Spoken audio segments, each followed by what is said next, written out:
छू लेने दो नाजुक हो।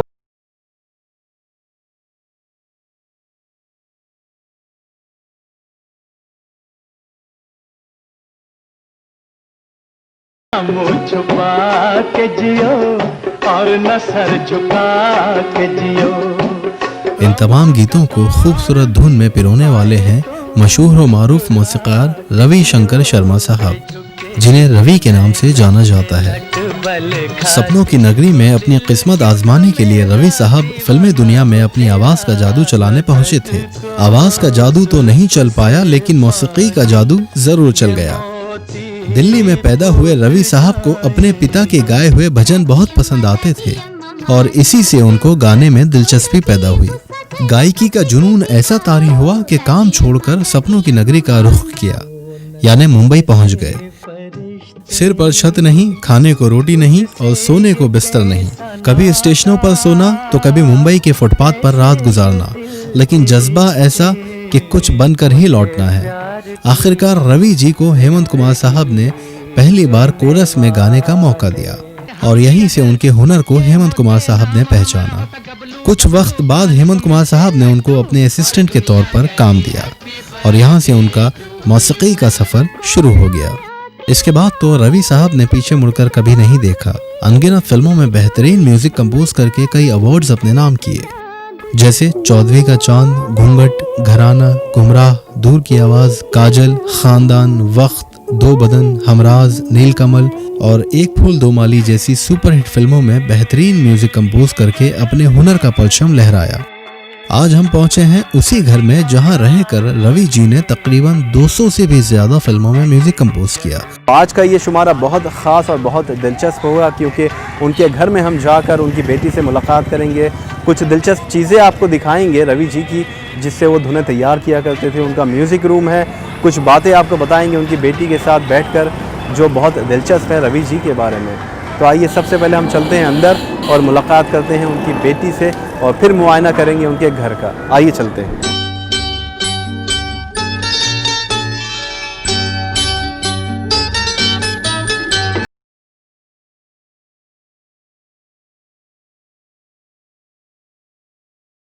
तो नाज़रीन, इस वक्त हम आ चुके हैं म्यूज़िक डायरेक्टर रवि जी के घर में और इस वक्त मेरे साथ हैं जिन्होंने मेरा भी इस्तकबाल किया है, रवि जी की साहबजादी, उनकी बेटी छाया जी। छाया जी नमस्ते और आपका बहुत बहुत शुक्रिया। तो सबसे पहले मैं अपने नाज़रीन को ये बताना चाहूँगा कि ये वो घर है जिसको उन्होंने 1960 में बनाया रवि जी ने, यानी तकरीबन 55-56 साल गुजर चुके हैं इस बात को, और इसी घर से तकरीबन 200 फिल्मों से भी ज़्यादा फिल्मों में उन्होंने म्यूज़िक कंपोज़ किया और एक से एक नग़मे तैयार हुए, एक से एक गाने तैयार हुए जो यहाँ से निकल कर दुनिया भर में फैले, दुनिया भर में गूंजे और आज भी गूंज रहे हैं और ता क़यामत गूंजते रहेंगे। इस घर के बारे में सबसे पहले जानना चाहते हैं कि रवि जी ने कब बनाया था इस घर को और कुछ यादें हैं इस घर के साथ? जी, डैडी तो आ गए थे दिल्ली से 1950 में और काफ़ी स्ट्रगल करने के बाद सिंगर बनने आए थे, तो कोशिश करी मगर सिंगर के बदले म्यूज़िक डायरेक्टर बन गए, असिस्टेंट बने पहले हेमंत जी के, और फिर उन्होंने इंडिपेंडेंट पिक्चर करी। 1956 में उन्होंने वचन पिक्चर में पहले independent music director as a music director काम किया और इसीलिए उन्होंने इस घर का भी नाम वचन रखा है। अच्छा, इस बंगले का नाम वचन हाँ है। जी, यानी जो उनकी पहली फिल्म थी जिसको ब्रेक मिला था। हाँ जी, he was totally family oriented, बस फैमिली के लिए, हर चीज़ फैमिली के लिए। और हम बच्चे थे, उन्होंने हमको इतना प्यार दिया, इतना ध्यान रखा और बहुत सिंपल तरीके से उनकी लाइफ थी, सिंपल लिविंग। और क्या कहें, हम लोग देखते थे बचपन से यहाँ पे रौनक लगी रहती थी सारा दिन। रफ़ी साहब आ रहे हैं, आशा जी आ रहे हैं, लता जी रिहर्सल्स के लिए रोज़ कोई ना कोई आता था यहाँ पे, राइटर्स और सिंगर्स। तो बहुत हमने वो ज़माना देखा है बचपन से कि इतना म्यूज़िक यहीं बनता था, all the time we were music के साथ थे हम लोग।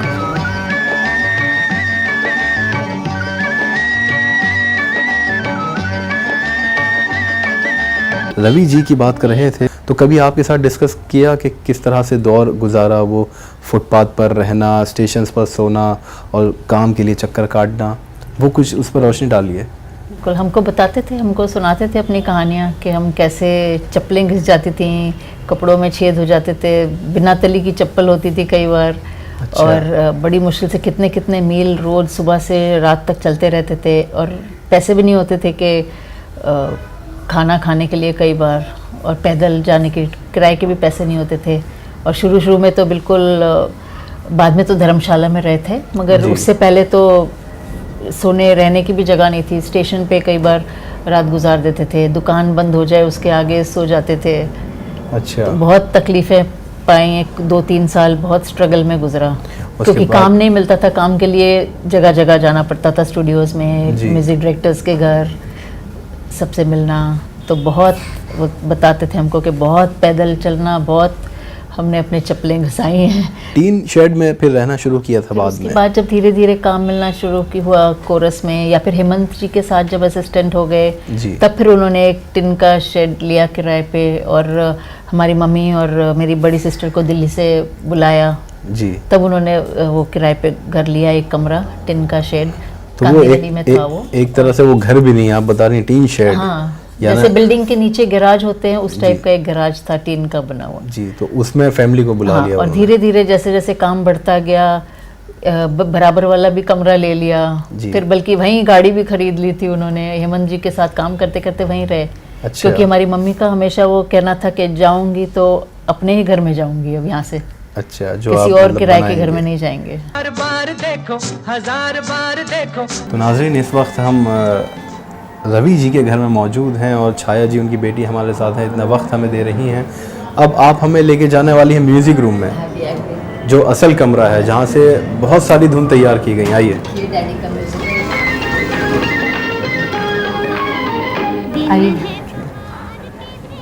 तो ये है वो म्यूज़िक रूम। ये म्यूज़िक रूम है जहाँ उन्होंने सारी फिल्मों का 1960 से म्यूज़िक कंपोज किया है, सब फिल्मों का यहीं पे बैठ के। मतलब 1960 से लेके जब तक भी म्यूज़िक कंपोज किया तब तक यहीं पे ये वो जगह है। हाँ जी। तो ये वो जगह है, जैसा अभी आपने बताया कि 1960 से लेकर जब तक म्यूज़िक कंपोज किया, लास्ट तक उन्होंने इसी कमरे में धुन तैयार की। और यहाँ पर क्या क्या चीज़ें होंगी आप बताइए।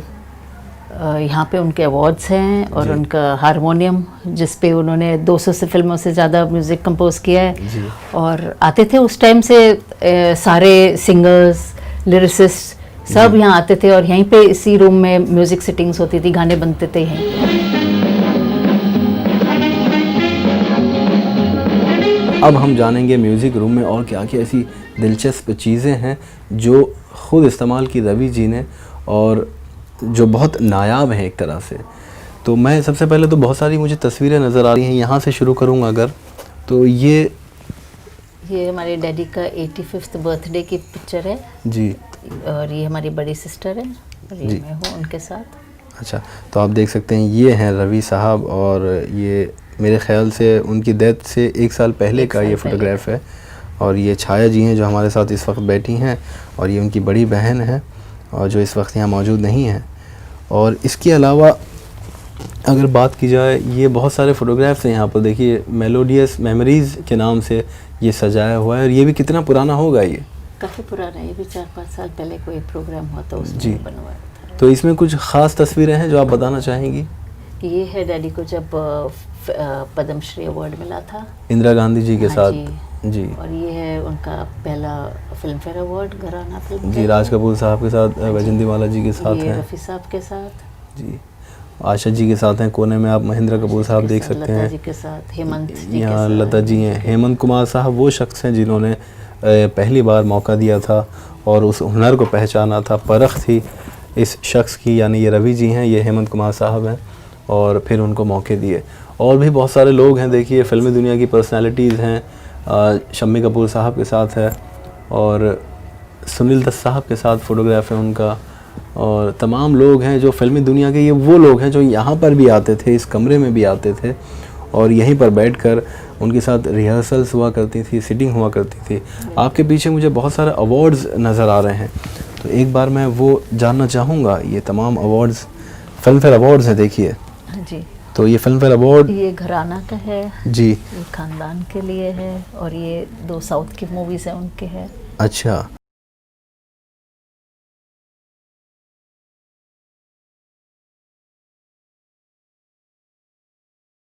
तो नाजरीन, इस वक्त हम म्यूज़िक रूम में ही हैं अभी रवि जी के, जहाँ से उन्होंने बहुत सारी धुन तैयार की हैं फिल्मों की और नगमे कंपोज किए हैं। छाया जी हमारे साथ हैं। ये हारमोनियम है छाया जी, ये सबसे पुराना हारमोनियम मुझे नज़र आ रहा है, तो आप कुछ बताइए इस जगह के बारे में, इस हारमोनियम के बारे में। डैडी की जगह थी ये, यहीं बैठते थे वो, सारे पिक्चरों के यहीं पे बैठ के करते। आज उनकी तस्वीर है जी। और यहीं बैठ के, और इसी हारमोनियम से उन्होंने कितनी 200 फिल्मों से ज़्यादा का म्यूज़िक बनाया है इसी हारमोनियम पे। जी, तो ये वो हारमोनियम है जो सबसे पुराना हारमोनियम, हाँ जी, और सबसे पहला हारमोनियम भी यही था। हाँ जी। तो म्यूज़िक कंपोज़र के लिए नाजरीन सबसे अहम चीज़ होती है धुन तैयार करने के लिए हारमोनियम। नौशाद साहब के पास भी हारमोनियम ही था। बड़े बड़े म्यूज़िक कंपोज़र्स रहते थे जो हारमोनियम पे बैठकर धुन तैयार करते थे और रिहर्सल्स करवाते थे सिंगर्स की। उनकी तस्वीर यहाँ पर देख सकते हैं आप कि वही हारमोनियम है जो तस्वीर में है। इसी जगह पर बैठा करते थे और यहाँ हारमोनियम होता था, और यहाँ पर इस जगह पर तमाम बड़े बड़े सिंगर्स इस सोफ़े पर, ये वही सोफ़ा है, चाहे वो रफ़ी साहब हों, आशा जी हों, लता जी हों, महेंद्र कपूर साहब हों, मुकेश साहब हों, जिसका आप नाम लें, जिसका नाम सोच सकते हैं, वो सब यहाँ बैठा करते थे और उनके साथ रिहर्सल्स होती थी रवि जी की। यहाँ पर एक ये सिंथेसाइज़र मुझे नज़र आ रहा है।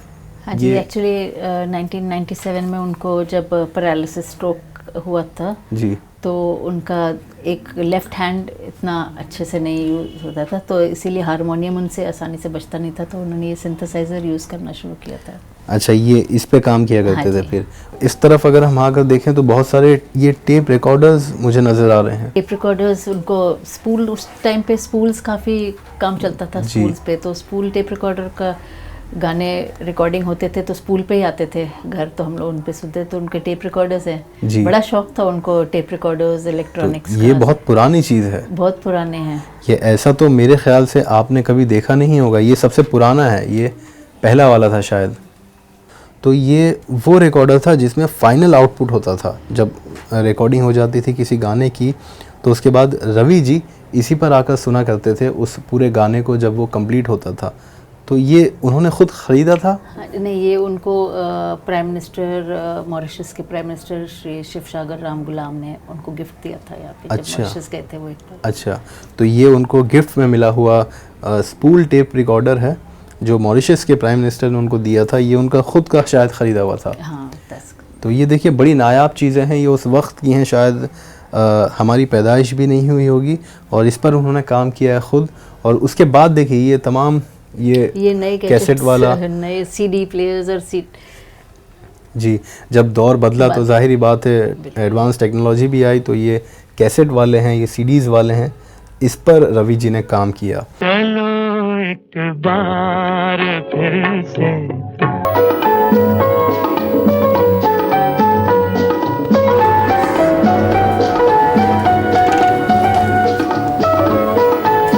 तो ये है अवार्ड रूम हाँ जी, रवि जी का। ये उनका अवार्ड रूम है, सारी उनकी ट्रॉफीज़ हैं। तो ये एक तरह से बहुत बड़ा हॉल है नाजरीन, जहाँ पर रवि जी ने मेरे ख्याल से बहुत वक्त गुजारा है। बहुत। ये ज़्यादातर यहाँ पर आराम फरमाते होंगे या धुन तैयार करनी होती होगी। सिटिंग्स बहुत होती थी जी, ज़्यादा बड़ी सिटिंग हो, म्यूजिशियंस के साथ होती थी, तो यहाँ पे भी होती थी। जी, तो ये वो जगह है जहाँ पर एक से एक नगमे तैयार किए गए, उसकी धुन तैयार की गई रवि जी ने, और बहुत अच्छी जगह है। देखिए आप यहाँ पे पीछे देख सकते हैं। फ़िलहाल आपको मैं दिखा दूँ, जो मैं देख रहा हूँ कि ये हमराज फिल्म का है। ये दो कुछ ख़ास लग रहे हैं, इसका कुछ बताएंगे? 2010 में डैडी गए थे श्रीलंका जी, तो वहाँ पे उनको ये दोनों अवार्ड्स दिए थे। हाँ जी, ये देखिए, यानी श्रीलंका में भी उनके गाने बहुत मशहूर थे। बहुत, वो लोग लैंग्वेज नहीं समझते मगर अपनी लैंग्वेज में उन्होंने ट्यून्स डैडी की यूज़ करके अपने वर्ड्स डाल के बनाए हुए गाने। अच्छा, आपको एक बात और बता दूं, रवि जी ने क्योंकि साउथ की फिल्मों में भी म्यूज़िक कंपोज किया है, तो श्रीलंका में भी उनके इतने फैंस थे, इतने चाहने वाले थे कि वहाँ के ये शायद प्रेसिडेंट एंड प्राइम मिनिस्टर्स की तरफ ये बहुत ख़ास अवार्ड है जो श्रीलंका के प्राइम मिनिस्टर और प्रेसिडेंट की तरफ से उनको 2010 में दिया गया था।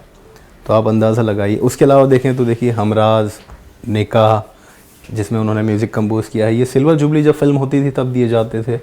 मेहरबान, 10 लाख, और ये कोई साउथ की फ़िल्म है, मलयालम फ़िल्म है। और वक्त फ़िल्म का देखिए, ये आप देख सकते हैं अवार्ड उनको मिला है। ये 1964-65 की फ़िल्म है, ये इतने साल पुराना अवार्ड्स हैं। ये फूल और पत्थर का अवार्ड है, ये सबसे भारी अवार्ड होता था जब सिल्वर जुबली हुई थी फिल्म। मैं आपको बता दूं, इसका एक वाक़या मुझे याद है कि रवि जी को जब ये अवार्ड मिला था तो उन्होंने शकील बदायूनी साहब के हाथ में दिया था, और ये इतना भारी था कि उनके हाथ से छूटने वाला था और गिरने वाला था। इतने में धर्मेंद्र साहब आ गए, क्योंकि इस फिल्म के हीरो थे, वो वहाँ मौजूद थे, उन्होंने उठा लिया। बहुत भारी है, मैं इसको उठाने की ज़रूरत नहीं करूँगा। और ये चौधरी का चांद के लिए है। अच्छा, ये तमाम अवार्ड्स हैं, देखिए आप देख सकते हैं अगर नज़र घुमाएं इस तरफ, तो ये बहुत अच्छे से सजा कर रखे हुए हैं उनकी बेटी छाया जी ने। और ये एक आंखें का है, डायमंड जुबली हुई थी ये फिल्म। ये तस्वीर जानना चाहता हूँ, ये किन की है? ये हमारे दादाजी की तस्वीर। ये आपके दादाजी हैं, यानी ये वालिद साहब हैं रवि जी के। तो देखिए ये वही शख्स हैं, रवि जी के वालिद साहब, जिन्होंने सबसे पहले मेरे ख़्याल से रवि जी के हुनर को पहचाना था और उनकी हौसला अफजाई की थी। और अगर इन्होंने नहीं परखा होता अपने बेटे के हुनर को तो शायद रवि जी आज यहाँ तक नहीं पहुँचते, जो नाम और जो मकाम उनका है। आगे आएंगे तो बहुत सारी तस्वीरें, आपकी वालदा मोहतरमा भी हैं, बहुत पुरानी फोटो है। ये देखिए, इसमें कौन है आपकी माता जी? ये हमारी मम्मी है जी, ये हमारी मौसी है, और ये मेरी बड़ी सिस्टर। तो नाजरीन, ये था हमारा आज का सफ़र जो तय किया हमने रवि जी के घर में। उम्मीद करते हैं आपको पसंद आया होगा, और ये नायाब चीज़ें और रवि जी का घर, उनका म्यूज़िक रूम, उनके अवार्ड, ये तमाम चीज़ें हमारे लिए भी नायाब थी, आपके लिए भी होंगी। आपने पहली बार देखी, हमने भी पहली बार देखी, और हम सिर्फ शुक्रिया अदा करना चाहते हैं छाया जी का, जो उनकी साहबजादी हैं, इसलिए कि उन्होंने इतना वक्त हमको दिया, इतना कीमती वक्त हमें दिया और तमाम चीज़ों से रूबरू करवाया। अब जाते जाते आपका शुक्रिया अदा दिल से करना चाहते हैं। बहुत शुक्रिया आपका, उनको मौका दिया। कुछ पैगाम आप देना चाहती हैं रवि जी मैं के यही बारे कहना में? चाहती हूँ उनके सारे म्यूज़िक लवर्स से, जो उनका म्यूज़िक पसंद करते हैं, उनको प्यार करते हैं इतना, और आज भी उनके गाने याद करते हैं और उनका इज़्ज़त करते हैं इतनी कि we all love him and we all miss him so much. जी बिल्कुल ठीक कहा, हमें हमेशा याद आते रहेंगे उनके नगमों के ज़रिए रवि जी। यही पैगाम था उनकी बेटी का भी। उम्मीद करते हैं ये शुमारा आज को आपको पसंद आया होगा। फ़िलहाल मुझे दीजिए इजाज़त, और आप रखिए अपना ख्याल। तब तक के लिए रिजवान खान का सलाम आप सबके साथ।